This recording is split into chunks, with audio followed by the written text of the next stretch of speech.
अरे ये लड़की ने तो साइकिल ला दी। रुक तुझे अभी बताता हूँ। ये देख मेरी बाइक, लगता है डर के भाग गई। अरे बाप रे कार, रुक मैं भी अपनी नई कार लेकर आता हूँ। क्यों निकल गई हवा?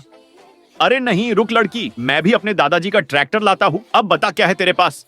अरे दादा रे हेलीकॉप्टर। अब लगता है मेरे को अपना असली गाड़ी निकालना ही पड़ेगा। उसे देखने से पहले गाइस, बड़े बड़े हीरो हीरोइन को तो सब लाइक करते हैं, पर आज देखते हैं कि माँ के लिए कौन वीडियो को लाइक और चैनल को सब्सक्राइब करता है। और कमेंट में ये वाला इमोजी भी भेज देना। तो गाइस ये देखो मेरी फाइटर जेट।